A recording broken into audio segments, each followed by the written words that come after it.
talking. All right, we're going to present a project we did in collaboration, myself from the ECP Architecture and Interior Design, and Daniela from the Center for Innovative Educational Technology. I call it e-learning, but that's what it really is. Yes. For those of you who know Daniela works in the medium of digital storytelling, and we wanted to do a project which just instilled a deeper type of learning, and we wanted to do it through the medium of digital storytelling. So we're going to start the presentation with one of our students' productions, and then we'll go into what we came here to talk about.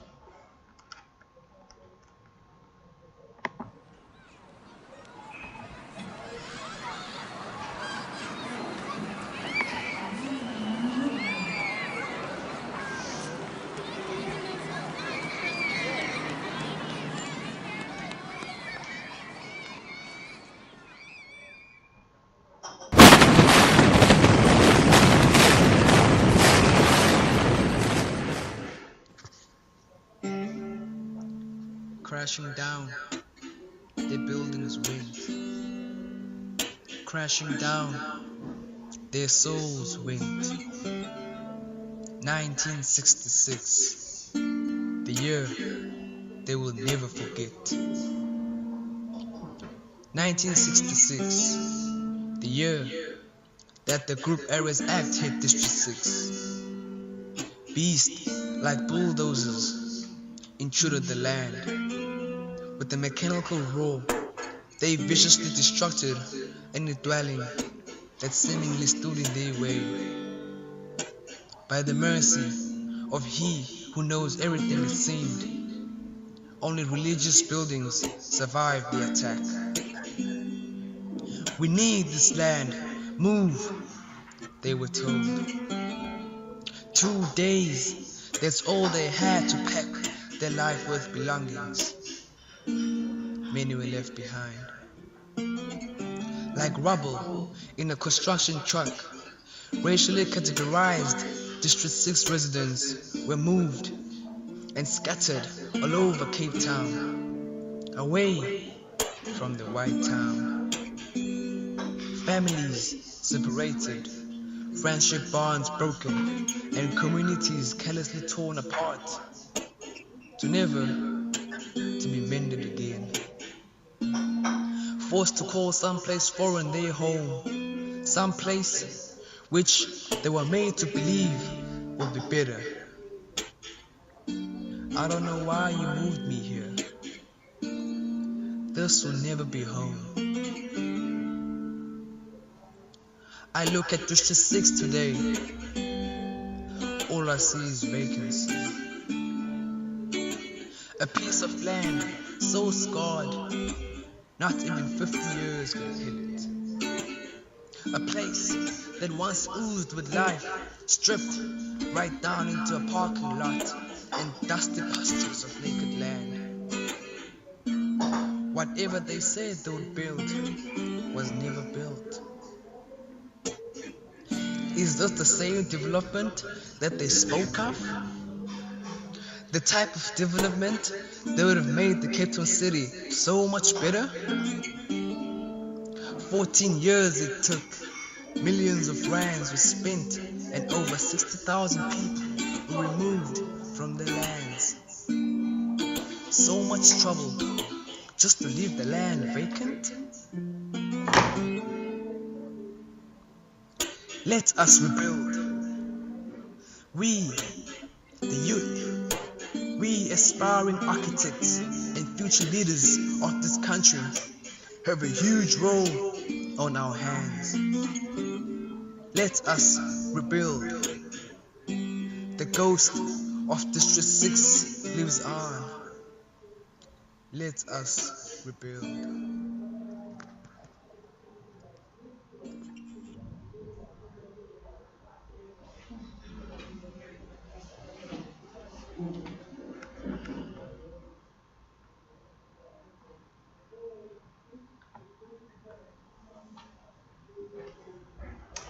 All right, so what we were trying to do this year in the ECP class was to try and instill a sense of critical citizenship, where we felt that our students could go through a journey where they could look deeper into the design problems that they would encounter further on in their design careers. Part of it was also to understand what we meant by critical citizenship and what we wanted our students to develop within themselves. And we also had to try and grapple with the whole issue ourselves, because it's quite an academic term. So we came across a couple of quotes. This one I found quite nice. Critical citizenship is a framework for finding strategies to develop awareness amongst individuals and groups to enable them to combat complacency and go beyond simple, obedient, cosmopolitan ways of thinking and acting and being. And I think this applies to curriculum as well. Moving away from set curriculum and trying to put in aspects into the curriculum that make them think broadly. It's also quite an interesting one. This is more from an educational perspective. Critical citizenship education is a framework emerging in literature that suggests teaching and learning strategies to develop young people's engagement in the democratic goals of equity, equality, justice in multicultural societies. This particular piece of writing is from America, but it really looks at multicultural groupings and how you teach within that environment. This was quite a nice quote from Martin Luther King, who has this thing on education. I'm just going to read the first sort of, paragraph and a half. To save man from a morass of propaganda, in my opinion, is one of the chief aims of education. Education must enable one to shift and weigh evidence, to discern the truth from false, the real from unreal, and the fact from fiction. The function of education, therefore, is to teach one to think intensively and to think critically. Okay. All right, so our ECP program is trying to fit quite nicely within where our department is going with our new curriculum. We're all rewriting our curriculums. And through research looking at technical teaching around the country, we've decided as a department that the best way, or the more current way, is to teach as in a framework called project-based teaching. And that project-based teaching and learning is where one main project then leads all the other projects in the other courses. Making the students more connected in the different work that they're doing, so they can see that architecture and design is much more holistic and not separated into different aspects of the design. So just go back to that previous slide. So we've been doing this in ECP for a couple of years now, the project-based learning, but our curriculum will kick in next year, our new curriculum, and will be fully enforced in 2018. But you can see within this particular project, our design, which is our designing and drafting and materializing a building, was the main project, and we had literacy current awareness, which Nikki Romano is kindly teaching us for us, which is a subject embedded in our design theory course. So we didn't take all our subjects, we just took a few of them. All right. And then broadly from design, we had design theory and current awareness, and design theory was looking at the kind of broad understanding of the spatial impact that apartheid had on Cape Town as a case study, and what current awareness very broadly, and Nikki could probably elaborate a bit later, but she was looking at urbanism and urban culture and sort of counter-urban culture. Then within the design subject itself, we had some broad outcomes. And one of the big things we were trying to teach was scale. So we were looking at a macro scale and trying to cut it down into a micro scale. So we started with mapping the city, and we looked at a scale of 1 to 50,000. And the students were there then to develop these figure ground drawings, which is a kind of a black and white image that shows the built environment against the open spaces. So it was a type of mapping that they were doing, and then we were taking the mapping into diagramming, where they were using copies of those maps at a smaller scale, so going to 1 to 25,000, where they were looking at sun orientation and view and aspects of the city that they had to take into account. So it was a very brief site analysis that they were starting at this early stage of the year. And then with the encounter with District 6, and we're going to go into that a little bit more in detail, they produced a digital story. And the digital story was to be taken from a very personal perspective. All right, so just to see the lineage of the projects, we had a vertical studio project which was done with our senior students, and that was a way of orientating our students within our school and with getting to know the other students around the school and to take ownership of the various studios in the department. Then we did a project which we called the Identity Project, where students were self-reflecting on who they felt they were and what they felt their inner identity was. So we were not being prescriptive of what their identity was. They had to tell us who they felt as an inner person. And this was done in a series of talk shops and word cloud exercises. And they ultimately did a little research project on the architect or the designer who designed whatever they found in the design, in the built environment that related back to their identity, and they had to produce a little model. Then we went into the District 6 storytelling project, and that was a collaboration, as I said, with Daniela and her department, and with the District 6 Homecoming Center. And the Homecoming Center ran a workshop over 2 days, and we'll talk to you a little bit about that in a moment. But it was very much opening up what apartheid was to our city and what it meant spatially as the city was divided up.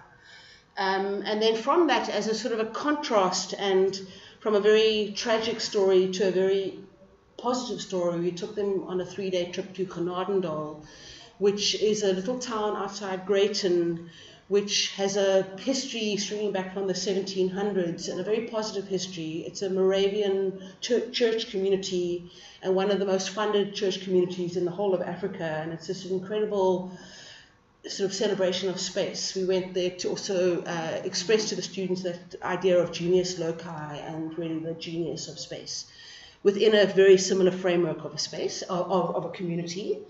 So just some imagery. These are their identity projects. So projects buildings that they found that they felt they personally identified with. And you see there quite an array of different ones. Then that's Mandy Sanger at the District 6 Homecoming Center, where in a very light-hearted but very critical and very real way, she unpacks the apartheid laws and she explains to the students why things are the way they are. And that was a very interesting process for them, because we realized that our students don't actually know a hell of a lot about apartheid and don't know the broader impact of it. They know the basics. And then here we see them in Genadendal. Our main design outcome in Genadendal was a measuring up project where they were looking at cross-sectional thresholds of the town. So looking at this old world environment and drafting these thresholds. So they went into groups and they had to measure up all the different areas of their thresholds. They also got to meet one of the 4 founders of the Genadendal community in the museum, who's been working the last 50 years putting this museum together.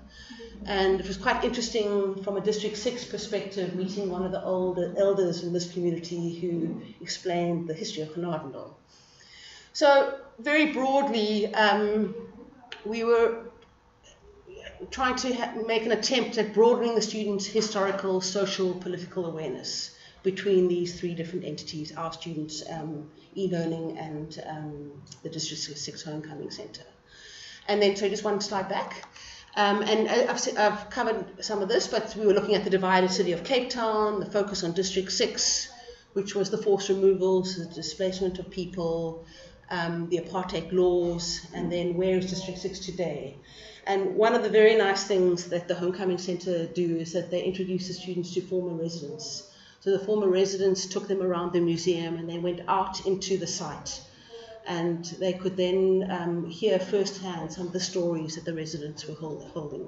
And that also linked back to our development of digital storytelling, because there was a narration coming from the community, and they could then pick up some of those stories. So Daniela is going to take over from here.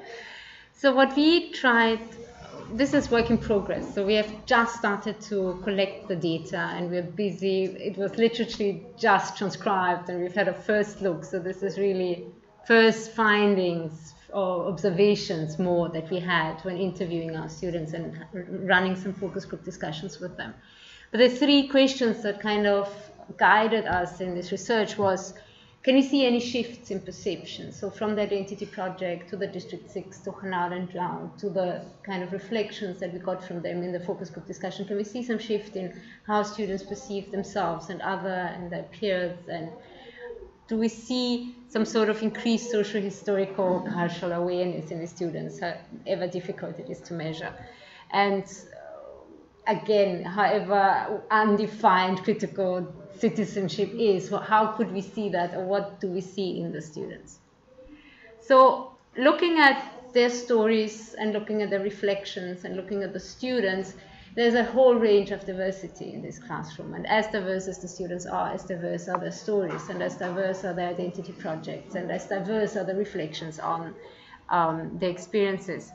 And what came through very strongly, and I mean, Alex has mentioned that, is that it's the locality of their embeddedness and their historical understanding differs depending on where they are from. So some might come with some understanding about the District 6 history, others might come with zero understanding or zero knowledge, because they either covered different things in history or they didn't have history at all. So again, it depends very much of where students come from.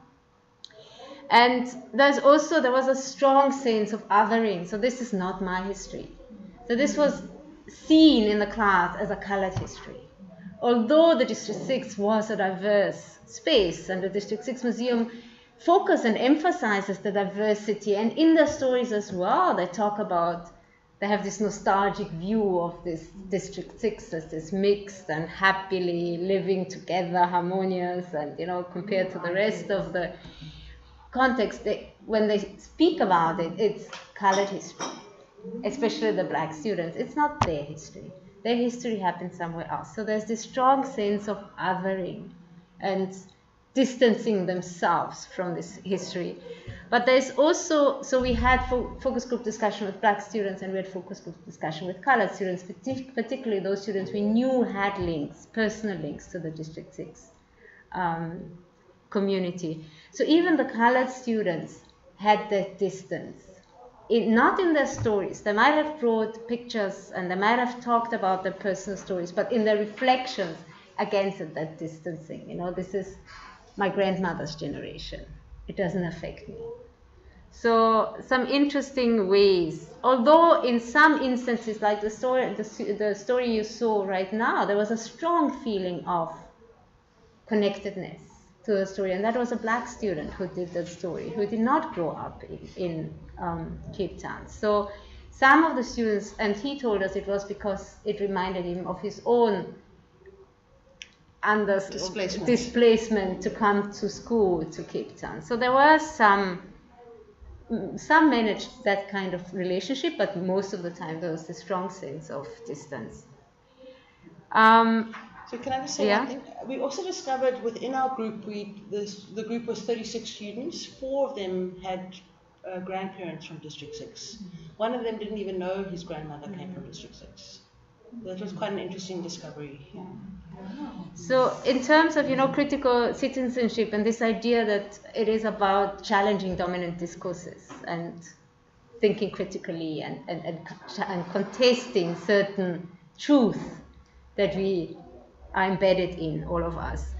So what we found, what was challenged is that oppression is not just focused on one race. So there was this big learning for some of the students that colored students also had their own history of dislocation, which was not as evident before.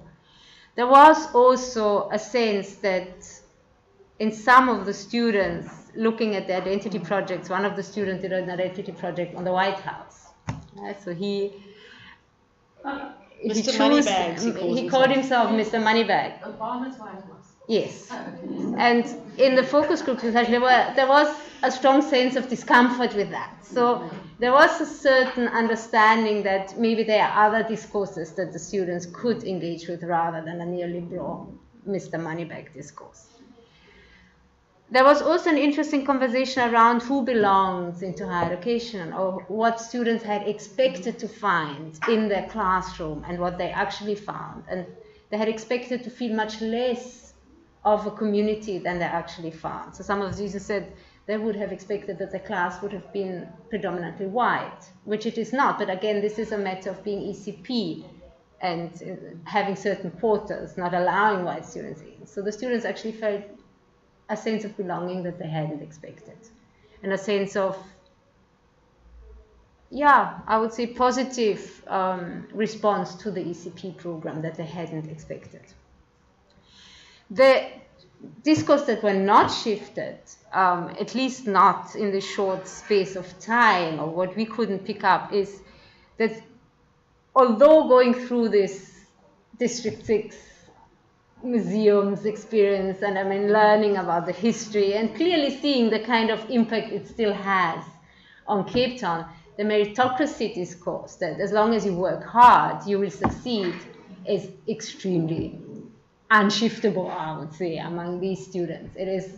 That is their belief. As long as I work hard, I will succeed, and to shift that seems to be much more difficult than other discourses. Also, who is responsible for success? So there's, again, the strong sense that I and nobody else is responsible. So, very preliminary conclusions.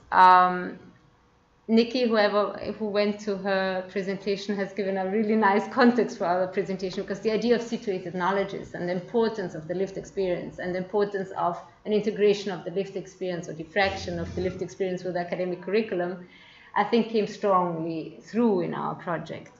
Also, there was this interesting, fascinating dance of closeness and distance. So while some students were quite open in their digital story, in the interviews or focus group discussions were very distant.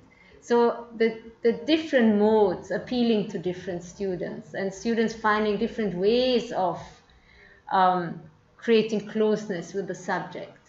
For example, for us, what we looked at also is, did they manage to make a link between history and presence? And some managed in the text, some managed in the reflection, some managed by choosing a genre. One of the students, for example, used a rap song and overlaid the music with her own words. So provided the contextual link through music and words and genres. So there were lots of interesting ways for students to connect history with the present, not always as direct as we would like them to do. Especially the identity project, but also in the District 6 stories, you could feel that students experimented with identities. And so the whole idea of crafting an identity self, that there's a lot of literature in the digital storytelling community, at least, around this idea that digital stories allow you to perform or to experiment, to craft, to play with an identity that you'd like to, adopt. And maybe as last point, to see critical citizenship as a social practice. I think that's for us an interesting way to think about critical citizenship. It's something that you do. It's not so much a lofty intellectual definition, but what do our students do that we can see as critical citizenship? So in their artwork, in what they have created, in their performance of a digital story, they become critical citizens. And this is more now the theoretical framework that we'd like to use to look at this, is the critique of critical citizenship from a feminist point of view, and to see it less than in buildings that you build and, big projects that you engage with, but more to look at it from how aware are we of our relationality, how aware are we of our diversity and of our particularities, of our embeddedness in our practices, how aware are we about our individual needs and how are they being responded to, and also the importance of self-reflection and an extended worldview. So more the softer skills rather than looking at, you know, what will you do as an architecture technologist in your future? You're going to work for, you know, a commercial company, or are you going to work in your community? So it's more about ways of being and seeing the world rather than the concrete things you are going, I don't know how to, you know, where you are going to work or what your... Well, also to give an alternative. Yes. And I think that there was a shift in that with the students, that they could see that they could find a place in their work that it didn't have to be a commercial outcome. And I think that was quite a strong changing point. And I mean, we've planted a seed. It needs to grow through their 4 years. And then we've been debating. Do we show you another one? And I think we've got time. Yes. Do you want to see another question? Yeah. Either. So this one is the student who discovered that he grew up in Johannesburg. He came from quite a good school. I think he went to Parktown Boys High, and he discovered that his grandmother came from District 6, and she had never mentioned it her whole